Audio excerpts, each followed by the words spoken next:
जय हिंद दोस्तों, मैं आशीष मिश्रा स्वागत करता हूं आप सभी का अपने इस YouTube channel Mishra academy Jabalpur में। दोस्तों, जैसा कि आप सभी जानते हैं, हमने हिंदी की एक श्रृंखला का प्रारंभ किया हुआ था और उसी के अंतर्गत हमने भाग 1 का अध्ययन किया हुआ है, जिसमें हमने जाना है भाषा और उसकी उत्पत्ति, भाषा और उसके स्वरूप के बारे में। आज दोस्तों आप सभी पढ़ेंगे भाग 2, जिसमें हम अध्ययन करेंगे भारोपी या भारत के भाषाई परिवार के बारे में। इसके अंतर्गत दोस्तों हम मुख्य तौर पर चर्चा करेंगे भाषाई परिवार। दरअसल में दोस्तों है क्या कि भाई हिंदी जो है, हिंदी विश्व की लगभग 3000 भाषाएं, यानी अगर हम बात करें विश्व में, तो विश्व में 3000 भाषाएं हैं और उन भाषाओं में से एक है हमारी हिंदी, जो कि एक भाषा परिवार के अंतर्गत आती है। अब बात यह आती है दोस्तों कि आखिर इसका अध्ययन करने की हमें आवश्यकता क्या है। तो जैसा कि आप सभी जानते हैं कि लगभग सभी प्रतियोगी परीक्षाओं में निरंतर इनसे प्रश्न पूछे जा रहे हैं और यह क्षेत्र एक महत्वपूर्ण क्षेत्र है, जिसे दरअसल में नज़रअंदाज कर दिया जाता है। तो आज हम चाहते हैं कि हम इसके अंतर्गत आने वाले लगभग सभी प्रकार के जो भी इसके प्रारूप हैं, जो भी इसके आयाम हैं, जैसे जैसे इससे प्रश्न बन सकते हैं, हम उसका अध्ययन करते हैं। तो आइए दोस्तों हम प्रारंभ करते हैं। सर्वप्रथम हम समझते हैं कि आखिर यह भाषा परिवार होता क्या है और आखिर क्यों आवश्यकता पड़ी भाषा परिवारों की। तो दोस्तों, जैसा कि हम सभी जानते हैं कि हिंदी जो है, हमारी जो भाषा है राजभाषा हिंदी विश्व की लगभग 3000 भाषाएं। दरअसल में कुछ पुस्तकें कहती हैं कि लगभग 10,000 भाषाएं हैं, कुछ कहती हैं 7,000 हैं और कुछ कहती हैं कि 3,000 भाषाएं हैं। देखिए, यह हम अच्छे तरीके से जानते हैं कि भाई भाषा जो होती है वह परिवर्तनशील होती है। कुछ क्षेत्र आप लगभग 20-25 किलोमीटर के दायरे से जैसे ही आगे निकलेंगे, आपको एक नई भाषा का उद्भव मिलेगा। वहाँ पर उनका प्रारूप कुछ और होगा, वे वही शब्द का उच्चारण किसी और माध्यम से कर रहे होंगे। तो ठीक ऐसे ही विश्व में अब जब बात आती है कि हम कितनी भाषाओं को माने, तो मोटे तौर पर हम कहते हैं कि भाई विश्व की 3000 भाषाओं में से एक है हमारी हिंदी भाषा। अब दोस्तों बात यह आती है कि आखिर हिंदी को, जो कि भारोपीय भाषा परिवार के अंतर्गत रखा गया है, तो आखिर भारोपीय भाषा परिवार के अंतर्गत यदि इसे रखा गया है तो यह परिवार होता क्या है और क्यों हम इसे एक भाषा परिवार का नाम दे रहे हैं। तो हम इसे समझेंगे एक परिभाषा के माध्यम से कि आखिर यह भाषा परिवार होता क्या है। तो ऐसी भाषाओं का समूह जिनका जन्म किसी एक मूल भाषा से हुआ है, उसे भाषा परिवार कहते हैं। अर्थात ऐसी सभी भाषाएं जिनका जन्म किसी एक मूल भाषा परिवार से ही हुआ है या एक मूल भाषा से ही हुआ होता है, उन्हें हम एक ही भाषा परिवार के अंतर्गत रख देते हैं। या हम इसे एक और माध्यम से समझ सकते हैं कि आपस में संबंधित सभी प्रकार की भाषाओं को भाषा परिवार कहते हैं। इसके लिए दोस्तों एक एग्जाम्पल है, और वह एग्जाम्पल है कि यदि हम बात करें दोस्तों माँ की बात करें, तो माँ अंग्रेज़ी में हम इसे मदर कहते हैं, अंग्रेज़ी में हम माँ को मदर कहते हैं। और यदि हम बात करें हिंदी में, तो हिंदी में हम माँ कहते हैं, संस्कृत में मात कहते हैं, लैटिन में मातेर कहते हैं, प्राचीन यूनानी भाषा में मैतेर कहते हैं और आधुनिक जर्मनी भाषा में इसे हम जब बात करते हैं तो हम माँ को ही मुटेर कहते हैं। ठीक ऐसे ही दोस्तों हम समझ सकते हैं कि दरअसल में होता क्या है कि ये जो एक ही भाषा परिवार, यानी कि जितनी ये भाषाएँ हैं, चाहे हम बात करें अंग्रेज़ी की, हिंदी की या उर्दू की या संस्कृत की या लैटिन की, तो इन भाषाओं की जो एक सबसे बड़ी विशेषता है दोस्तों वह यह है कि इनके संज्ञा, सर्वनाम, विशेषण इत्यादि में कुछ हद तक समरूपता होती है। और हम देख भी पा रहे हैं कि लगभग सभी का उच्चारण आप पाएंगे तो माँ से ही आपको मिलेगा, मदर, माँ, म्रात, मातेर, मैतेर और मुटर। तो हमने कहा कि अब अध्ययन की सुविधा के दृष्टिकोण से आखिर क्या किया जाए, इन्हें किस हिसाब से पढ़ें, हम कितने भाषा परिवारों में बांटते हैं। तो मोटे तौर पर 3000 भाषाओं को विश्व में 13 भाषा परिवारों में वर्गीकृत किया गया है। आप इसे नोट कर लीजिएगा, यह एक महत्वपूर्ण प्रश्न है कि हिंदी जो है वह किस भाषा परिवार की है, पहला जो इम्पोर्टेंट हमारा पहलू होगा। और दूसरा, इन सबसे ऊपर जब हम इसे लिखें तो हम क्या लिख सकते हैं कि भाई विश्व में लगभग 3000 भाषाएं हैं और उन 3000 भाषाओं को कुल 13 भाषा परिवारों में वर्गीकृत किया गया है। अब बात ये आती है दोस्तों कि इन 13 भाषा परिवारों में से आखिर हमारा जो एम है, हमारा जो मुद्दा है, हम तो भाई भारत में रह रहे हैं, तो हमारा जो उद्देश्य है वह यह है कि भारत के भाषाई परिवारों के अंतर्गत जितनी भी भाषाएं आ रही हैं या भारत के भाषाई परिवार कुल कितने हैं, हम इनका अध्ययन कर लें। तो बात जब आती है दोस्तों भारत के भाषा परिवारों की, तो वास्तव में दोस्तों विश्व के कुल 13 भाषा परिवारों में से भारत में जितने भी भाषा परिवार हैं उनकी यदि हम बात करें तो ऐसे कुल 4 भाषा परिवार भारत में पाए गए हैं। इन 4 भाषा परिवारों को हम देखेंगे पहला है हमारा भारोपीय भाषा परिवार, दूसरा है द्राविड़ भाषा परिवार, तीसरा है ऑस्ट्रिक भाषा परिवार और चौथा है चीनी तिब्बती भाषा परिवार। अच्छा दोस्तों, एक महत्वपूर्ण बात कि भाई थोड़ी सी बोरियत हो सकती है। वास्तव में बोरियत होने का कारण यह है क्योंकि यह जो सेक्शन है, यह जो क्षेत्र है हिंदी का, इसे हम हो सकता है कि हम अपने पूरे जीवन काल में पहली बार देख रहे हों। तो ये तो होता ही है कि जब हम पहली दफ़ा किसी चीज़ को पढ़ते हैं तो वो थोड़ी सी बोरियत देती है। फिर भी आप प्रयास कीजिए, चूँकि अब सिलेक्शन चाहिए तो पढ़ना तो पड़ेगा ही। तो बात जब आती है भारत के भाषा परिवारों की, तो आपका एक प्रश्न होगा कि भारत में कुल कितने भाषा परिवार हैं। इसे दोस्तों नोट कर लीजिएगा। भारत में मूल तौर पर, है ना, मूल तौर पर 2 भाषा परिवार माने गए हैं, पहला भारोपी, दूसरा द्राविड़। फिर यदि हम बात करें कि मोटे तौर पर भाषा परिवार कितने हैं, तो 4। साथ ही दोस्तों वर्तमान में यदि हम बात करें कि वर्तमान में एक नवीनतम भाषा परिवार प्रोफेसर अन्विता अब्बी हैं, उन्होंने एक नवीन भाषा परिवार के बारे में जो है बात की, और वह भाषा परिवार है अंडमानी भाषा परिवार या अंडमान निकोबारी भाषा परिवार। उसका भी हम उल्लेख करेंगे आगे आने वाले समय में। अभी फिलहाल हम देखते हैं भारोपीय, द्रविड़, ऑस्ट्रिक और चीनी तिब्बत के बारे में। तो दोस्तों भारोपीय भाषा परिवार की यदि हम बात करें तो हमने अभी तक देखा कि कुल 13 भाषा परिवार हैं और उनमें से एक है हमारा भारोपीय भाषा परिवार। दोस्तों भारोपीय भाषा परिवार की यदि हम बात करते हैं तो इसके अन्य नाम है हिंद यूरोपीय भाषा परिवार, भारत यूरोपीय भाषा परिवार, हिंद आर्य भाषा परिवार या इंडो यूरोपियन भाषा परिवार। ये अन्य नाम दोस्तों नोट कर लीजिएगा। सारी चीज़ जैसे बताई जा रही हैं, एग्जाम्पल, उनकी परिभाषाएं, इन सभी को आप नोट करते जाइएगा, है ना। और यदि हम बात करें अब कि भारोपीय भाषा परिवार, तो इसका मतलब क्या होता है, तो इसका शाब्दिक अर्थ होता है भारत, भारोपीय, भारत प्लस यूरोपीय। इन दोनों जगहों पर जो एक जैसी मूल भाषाएं थी उन सभी को एकीकृत करके एक भाषा परिवार के अंतर्गत रख दिया गया और वह कहलाया भारोपीय भाषा परिवार। अगली बात दोस्तों, विश्व के कुल 13 भाषा परिवारों में से यदि हम बात करें तो विश्व की जो 3000 भाषाएं, इनमें से सर्वाधिक भाषाएं, सैकड़ों, हजारों भाषाएं केवल और केवल भारोपीय भाषा परिवार के अंतर्गत आती हैं। और यह एक महत्वपूर्ण फैक्ट है कि विश्व की लगभग 45% आबादी, 45% जो आबादी है वो किसी न किसी रूप में, या तो मुख्य भाषा के रूप में या उसकी शाखा के रूप में या उस भाषा की उपशाखा के रूप में भारोपीय भाषा को ही या भारोपीय भाषा परिवार के अंतर्गत की ही किसी न किसी बोली, किसी न किसी भाषा का क्या करती है, तो हम कह सकते हैं कि अनुसरण करती है। अब बात आती है दोस्तों कि यदि हम बात करें भारत में, तो भारत में भारोपीय भाषा परिवार के लगभग 73%, यानी कि हम कह सकते हैं कि पूरी जनसंख्या के लगभग 73% जो आबादी है, 73%, या मोटे तौर पर कहें तो 2/3 से अधिक जनसंख्या किसी न किसी रूप में भारोपीय भाषा परिवार का ही यूज़ करती है, प्रयोग करती है। अब इसे हम समझते हैं दोस्तों भारोपीय भाषा परिवार। तो दोस्तों भारोपीय भाषा परिवार की यदि हम बात करें भारोपीय भाषा परिवार की, तो यह 2 वर्गों में है। इसका एक वर्ग है सप्तम वर्ग और एक वर्ग है केंतुम वर्ग। सप्तम वर्ग के अंतर्गत दोस्तों, अब देखिए बात को आप समझिएगा, हमें इनके डिटेल में, डेप्थ में पढ़ने की बिल्कुल भी आवश्यकता नहीं है। आप देखेंगे बहुत सारी पुस्तकों में आपको डायरेक्ट मिलेगा कि भारोपीय भाषा परिवार की एक शाखा है भारत ईरानी या भारत आर्य, है ना, और भारत आर्य की ही एक शाखा है भारतीय आर्य भाषा, और भारतीय आर्य भाषा से ही वैदिक संस्कृत का जन्म हुआ, और वैदिक संस्कृत यानी आगे चल करके वह वैदिक संस्कृत हुई, और वैदिक संस्कृत से ही दोस्तों लौकिक संस्कृत, लौकिक के बाद आती है दोस्तों पाली, फिर प्राकृत, फिर उसके बाद अपभ्रंश, अपभट्ट, और उसके बाद आती है हिंदी।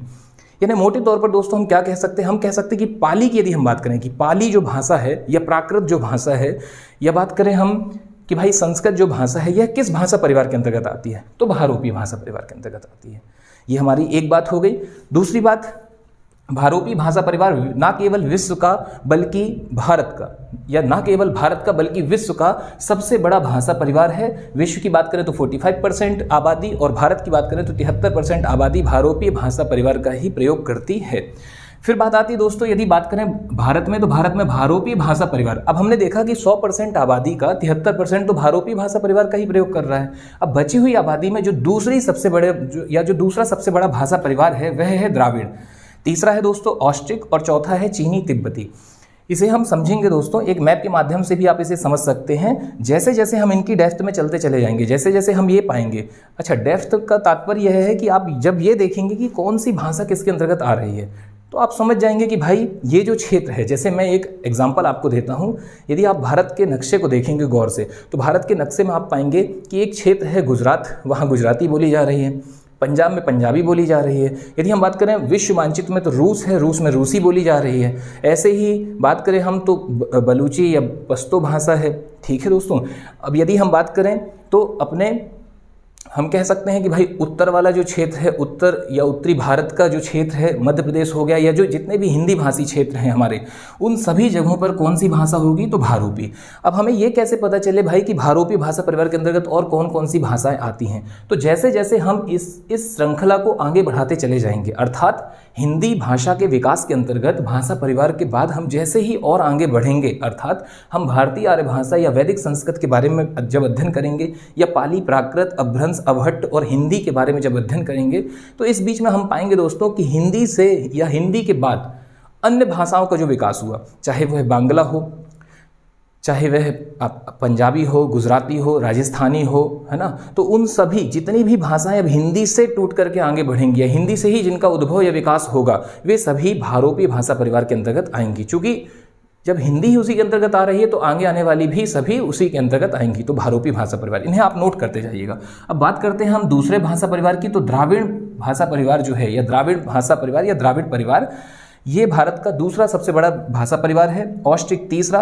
अब द्राविड़ के विषय में यदि हम देखें, तो द्राविड़ दरअसल में दोस्तों साउथ, दक्षिण भारत का, दक्षिण भारत में जो राज्य हैं, जैसे कि तमिलनाडु, कर्नाटक, केरल और आंध्र प्रदेश, इन 4 राज्यों में जो भाषा बोली जाती है, जैसे यदि हम बात करें तमिलनाडु में तमिल, कर्नाटक में कन्नड़, केरल में आपका मलयालम, तो ये जो भाषाएं हैं, इन भाषाओं ये सभी भाषाएं जिस भाषा परिवार के अंतर्गत आती हैं, वो कहलाती है द्राविड़ भाषा परिवार। ठीक ऐसे ही यदि हम बात करें छत्तीसगढ़, ओडिशा, झारखंड वाले क्षेत्र में, तो वहाँ पर जो भाषा बोली जाती है, जैसे झारखंड की यदि हम बात करें दोस्तों, तो मुंडा, हो, संथाल, यह सभी ऑस्ट्रिक के अंतर्गत आती है। और एक और भाषा परिवार है चीनी तिब्बत। तो अभी आपको नोट करना है कि भाई सबसे बड़ा भाषा परिवार कौन सा है, तो भारोपी 73%, ये आप नोट कर लें, और इनका एक डाटा जो है इसे आप नोट कर लें। अच्छा, नीचे हमने मेंशन भी किया हुआ है कि हिंदी जो है वह भारोपी भाषा परिवार के सप्तम वर्ग के, यानी कि भारोपी भाषा परिवार में 2 वर्ग हैं, सप्तम वर्ग और केंतुम वर्ग। तो सप्तम वर्ग के, फिर उसके बाद लिखा हुआ है दोस्तों, सप्तम वर्ग के भारतीय ईरानी शाखा, भारतीय ईरानी शाखा के भारतीय आर्य उपशाखा की एक भाषा है, भारतीय आर्य उपशाखा की एक भाषा है। यानी कि क्या कहा हमने, भारोपी भाषा परिवार के सप्तम वर्ग। दरअसल में दोस्तों हुआ क्या है, भारोपी भाषा परिवार 2 वर्गों में वर्गीकृत किया गया है, एक कहलाता है सप्तम, एक कहलाता है केंतुम। तो सप्तम जो वर्ग है, इसके अंतर्गत 4 शाखाएं आती हैं, और केंतुम के अंतर्गत 6 शाखाएं आती हैं। आपको ये नोट करने की बहुत ज़्यादा विशेष आवश्यकता नहीं है, क्योंकि हमने कहा कि आप इसे समझ लें प्रॉपर तरीके से कि भाई कौन कौन से इसके अंतर्गत शाखाएं आती हैं, कितने वर्ग आते हैं। इस कारण से हमने एक चार्ट यहाँ पर बनाया हुआ है। यदि आप चाहें नोट करना चाहें तो आप कर सकते हैं, यदि नोट नहीं करना चाहते तो भी आपका काम चल जाएगा। आपको याद क्या रखना है, तो आपको याद रखना है कि भारोपी भाषा परिवार के 2 वर्ग हैं, सप्तम वर्ग, केंतुम वर्ग, और सप्तम वर्ग के अंतर्गत ही एक शाखा है भारत ईरानी या भारत आर्य शाखा, और उसी के अंतर्गत निकल करके आती है भारतीय आर्य भाषा। और भारतीय आर्य भाषा से ही आगे चल करके दोस्तों विकास हुआ है वैदिक संस्कृत का। जैसा कि हम सभी जानते हैं, आर्य भारत में प्रवेश करते हैं, और फिर उसके बाद जो भाषा कहलाती है, या जो उनकी जो भाषा थी, वह थी वैदिक संस्कृत। इस तरीके से दोस्तों हमने देखा कि भारत में जो सबसे बड़ा जो भाषा परिवार है वह है भारोपी भाषा परिवार, और यह न केवल भारत का बल्कि विश्व का भी सबसे बड़ा भाषा परिवार है। अब इसके आगे दोस्तों हम अध्ययन करेंगे क्रम से द्राविड़, ऑस्ट्रिक, चीनी, तिब्बती भाषा परिवार के बारे में। आप इसे नोट कर लीजिए। अच्छा, इसमें जो है महत्वपूर्ण बात जो है, मैं एक बार फिर से आपको रिकॉल कराना चाहूँगा कि जितनी भी भाषाएं हैं, जैसे मैं बोल देता हूँ आपसे, हिंदी, उर्दू, अंग्रेज़ी, पुर्तगाली, स्पेनिश, डच, फारसी, बांग्ला, रूसी। अच्छा, बांग्ला मेंशन किया है। बांग्ला के अंतर्गत बांग्ला के अलावा भी यदि हम बात करें तो वे सभी, मैंने आपको फिर से बताया कि वे सभी जो वैदिक संस्कृत के बाद पाली, प्राकृत, है ना, अपभ्रंश, अवहट्ट से होते हुए हिंदी, और हिंदी के बाद की जितनी भी भाषाएं होंगी, जो भी हम पढ़ेंगे आगे वाली क्लासेस में, वो सभी भारोपी भाषा परिवार के अंतर्गत ही आ जाएंगी। तो आप इसका एक स्क्रीनशॉट ले लीजिए, इसे आप नोट कर लीजिए। इसके बाद हम अध्ययन करेंगे द्राविड़ का, ऑस्ट्रिक का और चीनी तिब्बती भाषा परिवार के बारे में, और हम जानेंगे कि इनकी क्या क्या विशेषताएं हो सकती हैं और कैसे कैसे इनसे प्रश्न आते हैं। आप इसका एक स्क्रीनशॉट लीजिए, ठीक था। तो दोस्तों अब हम बात करने वाले हैं भाषा परिवार में अपने द्राविड़ भाषा परिवार की। भारोपी भाषा परिवार का अध्ययन हम कर चुके हैं। भारोपी भाषा परिवार के विषय में हमने देखा कि भाई संस्कृत समेत मुख्यतः उत्तर भारत की जितनी भी भाषाएं हैं मुख्य तौर पर वो भारोपी भाषा परिवार के अंतर्गत आती हैं। अच्छा दोस्तों, आपके लिए एक मैप यहाँ पर प्रदर्शित किया गया है ताकि आप समझ पाएँ कि क्या है उत्तर भारत। बात की जाए दोस्तों, यदि हमारे 4 जो प्रमुख भाषा परिवार हैं, तो अगर हम बात करें भारोपी भाषा परिवार तो वह उत्तर भारत में चला गया। यदि हम बात करें दोस्तों द्राविड़ भाषा परिवार की, तो यह क्षेत्र कौन सा है? अभी हमने बताया दा से द्राविड़, दा से दक्षिण, यानी कि दक्षिण के जो राज्य हैं, और मुख्य तौर पर कौन से? तो मुख्य तौर पर आप पाएंगे कि तमिलनाडु के कर्नाटक, केरल और आंध्र प्रदेश, ये जो 4 राज्य हैं, यहाँ की जो प्रमुख जो भी भाषा है वे द्राविड़ परिवार या द्राविड़ भाषा परिवार के अंतर्गत आती हैं। उन सभी की विशेषताओं के चलते, चाहे वह जिस भी प्रकार की विशेषताएं हैं, उन्हें एक ही भाषा परिवार के अंतर्गत रखा गया और वह भाषा परिवार कहलाया कौन सा? द्राविड़ भाषा परिवार। तो आप देखेंगे कि कर्नाटक, आंध्र प्रदेश, तमिलनाडु और केरल, ये 4, यानी हम कह सकते हैं कि यह जो क्षेत्र है ये कौन से भाषा परिवार के अंतर्गत है दोस्तों? तो द्राविड़ भाषा परिवार। ठीक ऐसे ही यदि हम बात करें तीसरा हमारा जो है ऑस्ट्रिक भाषा परिवार, तो ऑस्ट्रिक भाषा परिवार के यदि हम क्षेत्र की बात करें दोस्तों, तो छत्तीसगढ़, झारखंड, पश्चिम बंगाल और असम। कौन कौन सा? छत्तीसगढ़, झारखंड, पश्चिम बंगाल और हमारा ये असम। ये जो 4 आपके राज्य हैं, ये मुख्य तौर पर यहाँ पर जो भी भाषाएं बोली जा रही हैं वे ऑस्ट्रिक भाषा परिवार के अंतर्गत आती हैं। और यदि हम बात करें अपने चौथे की चीनी तिब्बती, तो चीनी तिब्बती का क्षेत्र है दोस्तों उत्तर पूर्वी राज्य, 7 सिस्टर्स। आप जानते होंगे 7 बहनों के नाम से इन्हें जाना जाता है। हमारे जितने भी ये उत्तर पूर्वी राज्य हैं 7, ये सभी किस भाषा परिवार के अंतर्गत आते हैं दोस्तों? तो यहाँ की जो भी भाषाएं हैं, भाषा या बोलियाँ, वो सब आती हैं चीनी तिब्बती भाषा परिवार के अंतर्गत। इसे ही हम चीनी वर्मी या चीनी बर्मी तिब्बती या तिब्बती भाषा परिवार भी जानते हैं या कहते हैं। यदि हम बात करें दोस्तों अब इनकी विशेषताओं के बारे में, तो आप नोट करते जाइएगा भारोपी भाषा परिवार। ठीक है, भारोपी भाषा परिवार के विषय में हम पढ़ चुके हैं और मैं आपको एक हिंट देता हूं कि भाई हम छोटे छोटे जितने भी हमारी छोटे भाषा परिवार हैं, यदि हम उनके क्षेत्र और उनकी भाषाओं को कंप्लीट कर लेते हैं तो अब जो भी बचेगा वो सभी भारोपी भाषा परिवार के अंतर्गत आएगा। जैसा कि अभी हम पढ़ चुके हैं कि भारोपी भाषा परिवार लगभग 2/3 आबादी उसी का प्रयोग कर रही है, या भारत की 73% या विश्व की 45% आबादी जो है वो भारोपी भाषा परिवार का ही क्या कर रही है? प्रयोग करती है या उसका अनुसरण करती है। अच्छा, द्राविड़ की बात करें तो द्राविड़ की जो सदस्य भाषाएं हैं, आपसे एक प्रश्न हो सकता है कि द्राविड़ की सदस्य भाषाएं सर्वाधिक किस क्षेत्र पर हैं? तो उसकी सदस्य भाषाएं सर्वाधिक दक्षिण भारतीय क्षेत्र पर हैं, या दक्षिण भारत बोल दें या श्रीलंका बोल दें। दक्षिण भारत के साथ श्रीलंका वाला क्षेत्र भी द्राविड़ परिवार के अंतर्गत ही आता है। अगली बात दोस्तों, तमिलनाडु की तमिल, कर्नाटक में कन्नड़, केरल में मलयालम और आंध्र प्रदेश में तेलुगु। ठीक है, तमिलनाडु में हमने क्या देखा कि तमिलनाडु में तमिल, केरल में मलयालम, कर्नाटक में कन्नड़ और आंध्र प्रदेश में तेलुगु। ये जो 4 भाषाएं हैं दोस्तों, ये द्राविड़ भाषा परिवार के अंतर्गत ही आती हैं। इनके अतिरिक्त यदि हम बात करें कुछ अन्य भाषाएं, तो तुलु एक भाषा है, यह भी द्राविड़ के अंतर्गत ही आती है। और बात की जाए यदि ब्राहुई की, ब्राहुई भी एक भाषा है जो कि कहाँ पर बोली जाती है? तो मुख्य तौर पर अफगानिस्तान, पाकिस्तान और कश्मीर। अफगानिस्तान और पाकिस्तान से जुटा हुआ ही हमारा कश्मीर है। कुछ हद तक हम कह सकते हैं कि लद्दाख में भी ब्राहुई भाषा बोली जाती है, और यह किस भाषा परिवार के अंतर्गत आती है? तो द्राविड़। यह हम कह सकते हैं कि एक अपवाद है, क्योंकि लगभग इस भाषा परिवार के जितने भी सदस्य हैं, वास्तव में दोस्तों परिवार में सदस्य होते हैं। जैसा कि हम सभी जानते हैं, हमारा भी एक परिवार है और इस परिवार हमारे समाज में कई परिवार हैं और इन परिवारों के कुछ सदस्य होते हैं। ठीक ऐसे ही भाषा परिवार के भी जो सदस्य भाषाएं हैं, उसमें हम कहेंगे कि लगभग द्राविड़ भाषा की सभी दक्षिण की ओर है। केवल और केवल ब्राहुई को हम पाते हैं कि ब्राहुई उत्तर भारत में हमारे कश्मीर क्षेत्र में जो है यूज़ की जाती है, या इसका प्रयोग या इसका अनुसरण किया जाता है। हम आगे बढ़ते हैं दोस्तों, तो आप इसे नोट कर लीजिएगा। द्राविड़ यहाँ पर होता है कंप्लीट। अब बात आती है ऑस्ट्रिक भाषा परिवार की, तो क्षेत्र आप नोट कीजिएगा कौन कौन से हैं। अभी हमने समझाया है मैप में भी कि आपका कौन सा भाई, छत्तीसगढ़, झारखंड, पश्चिम बंगाल और असम। ये जो 4 राज्य हैं मुख्य तौर पर, यहाँ पर जो भी भाषाएं यूज़ की जाती हैं, प्रयोग की जाती हैं, वे ऑस्ट्रिक भाषा परिवार के अंतर्गत आती हैं। अब यदि बात की जाए दोस्तों इनकी सदस्य भाषाओं की, तो इनके अंतर्गत सदस्य भाषाओं में सबसे पहले आती है संथाली, फिर हो, मुंडा, मुंडारी, खड़िया, खंडिया या सावरा। इसमें से दोस्तों बहुत ही महत्वपूर्ण है हो, संथाली और मुंडा।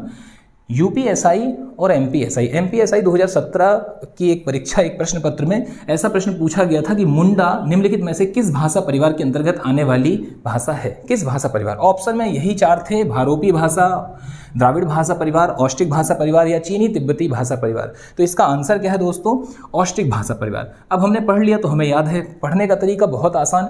हम इसे मैप के माध्यम से बांट सकते हैं कि द्राविड़ मतलब दक्षिण और भारोपीय यानी भारत, यूरोपीय यानी कि उत्तर का भाग चला गया। अब बात आ रही है नॉर्थ ईस्ट के राज्य बसते हैं, तो नॉर्थ ईस्ट के जितने भी हैं ये राज्य दोस्तों, ये चीनी तिब्बती, और हम पाते हैं कि आखिर यहाँ पर तिब्बत और चीन का ही क्षेत्र लगा हुआ है। तो यहाँ कौन सा हो गया, चीनी तिब्बती भाषा परिवार। और एक अंतिम बसता है दोस्तों ऑस्ट्रिक। तो बीच के जो भी हमारे ये क्षेत्र हैं, जो भी हमारे राज्य हैं, मूल या मुख्य तौर पर कौन सा, तो छत्तीसगढ़, झारखंड, पश्चिम बंगाल और असम, यहाँ पर ऑस्ट्रिक भाषा है। फिर यदि बात करें दोस्तों, इससे एक प्रश्न और बना हुआ है, वह प्रश्न यह है कि ऑस्ट्रिक भाषा परिवार का सबसे बड़ा सदस्य या ऑस्ट्रिक भाषा परिवार के अंतर्गत आने वाली सबसे बड़ी सदस्य भाषा कौन सी है, तो दोस्तों वह है संथाली, ये सबसे बड़ी है। ठीक ऐसे ही एक प्रश्न पूछा गया है, द्राविड़ भाषा परिवार की सबसे बड़ी जो सदस्य भाषा है वह कौन है, तो सबसे बड़ी सदस्य भाषा है तमिल, जो कि तमिलनाडु में यूज़ की जाती है। फिर हम आगे बढ़ते हैं दोस्तों, अगला है हमारा चीनी तिब्बती के विषय में। जैसा कि हम सभी जानते हैं कि यह जो क्षेत्र है भारत के उत्तर में है ना, आप देखेंगे कि उत्तर में पूरे में फैला हुआ है चीन। तो हम पाएंगे कि हिमालय, या तो हिमालय की तलहटी में या उत्तर पूर्वी राज्यों में जो भाषा प्रयोग की जाती है वह चीनी तिब्बती परिवार के अंतर्गत आती है। अब ये भाषाएं कौन कौन सी हैं दोस्तों, तो नागालैंड में नागा, मिजोरम में मिजो, महार, मणिपुरी, खासी, फिर उसके बाद बोडो, डोंगरी है ना, ढफला या दफला, इसे दफला भी कहते हैं, ढफला भी कहते हैं, फिर लेप्पा, तिब्बती, लद्दाखी और आओ। ये जो भाषाएं हैं आप इन्हें नोट कर लीजिएगा, एक दो बार पढ़िएगा, पलटाइएगा, ऑटोमेटिक वो सेट हो जाएंगी माइंड पे और हमारा जो है उत्तर सही जाएगा, है ना। तो ये जो भाषा सदस्य हैं ये सभी चीनी तिब्बती भाषा के अंतर्गत आते हैं। उम्मीद है दोस्तों आपको समझ में आ रहा होगा, और मैंने अभी पहले ही कहा है कि थोड़ा सा टॉपिक जो है ये जटिल है, लेकिन आप पढ़ने की कोशिश कीजिए, मैप के माध्यम से आपको समझ में आएगा बाकायदा। इसके बाद दोस्तों हमारा एक और परिवार बच रहा है, आप इसका स्क्रीनशॉट लीजिए। हम उस भाषा परिवार के बारे में भी अध्ययन करेंगे, वह है हमारा अंडमानी भाषा परिवार। तो आप इसका एक स्क्रीनशॉट लीजिए, फिर हम उसकी चर्चा करते हैं, ठीक है। तो दोस्तों अब हम बात करने वाले हैं अपने अंतिम भाषा परिवार के बारे में। जैसा कि आपको प्रारंभ में ही बता दिया गया था कि भारत में मुख्यतः मूल तौर पर दो ही भाषा परिवार माने गए हैं, और यह होता है दोस्तों, जो भी जनसंख्या में या परसेंटेज में ज़्यादा होता है उसे ही मेन ले लिया जाता है। तो मुख्य तौर पर दो हैं, हमारे उत्तरी क्षेत्र का भारोपी भाषा परिवार और दक्षिणी क्षेत्र का हमारा द्राविड़ भाषा परिवार। उम्मीद है आपको मैप से भी समझ में आ रहा होगा। इसके अतिरिक्त दोस्तों दो और भाषा परिवार हैं, जैसा कि हमने देखा, एक है हमारा चीनी तिब्बती भाषा परिवार और एक हमारा इस क्षेत्र पे झारखंड, छत्तीसगढ़, पश्चिम बंगाल और असम क्षेत्र पे हमने पाया कि ऑस्ट्रिक भाषा परिवार। इसके अतिरिक्त दोस्तों एक और भाषा परिवार है अंडमानी भाषा परिवार।